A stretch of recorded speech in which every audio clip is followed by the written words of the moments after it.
lantai cantik sangat. Kita kena berlubang kat dalam dekat lantai sini. Awak nak tengok tak? Sini. Macam mana pakai dia? Tengok ni. Ada makhluk asing. Mana? Kejap. Saya silap.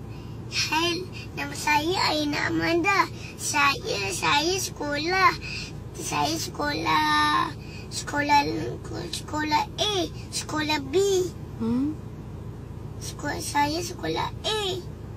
Oh, belajar 1A.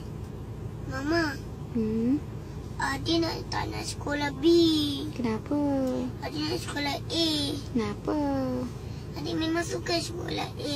Sekolah B tu kan jahat. Sekolah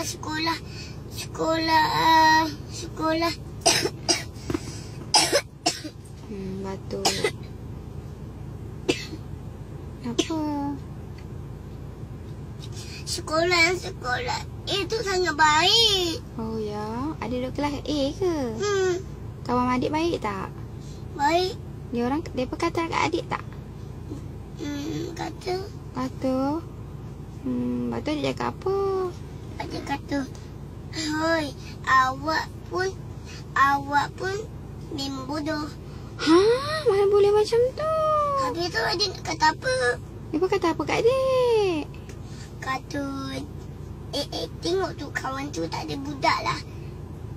Dia pun kata macam tu lah. Tak ada budak? Bukan, tak ada tangan. Oh, lepas tu adik kata apa? Adik kata, mana saya ada? Tuhan bagi kat saya lah. Awak ni sungguh-sungguh dia. Nanti awak kena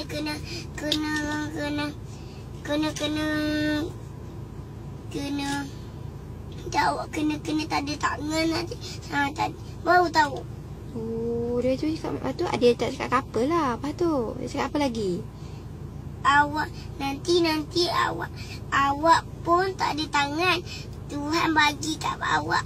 Bagi tak ada hidung, tak ada mata, tak ada mulut, tak ada kaki, tak ada tangan, tak ada rambut, sampai boleh butak. Alamak, tak bolehlah sayang. Biarlah orang nak cakap apa kat kita kan. Adik ada otak yang pandai, adik cantik, okey? Kalau orang cakap apa, adik senyum saja, okey? Kena buat baik, jangan buat jahat tau. Okey. Adik geram lah dengan mereka. Kenapa geram? Sebab mereka kata adik tak ada tangan. Alah, biarlah. Nanti Tuhan balas kat mereka, ya. Adik baik kan? Okey, adik kata peace. Peace. I love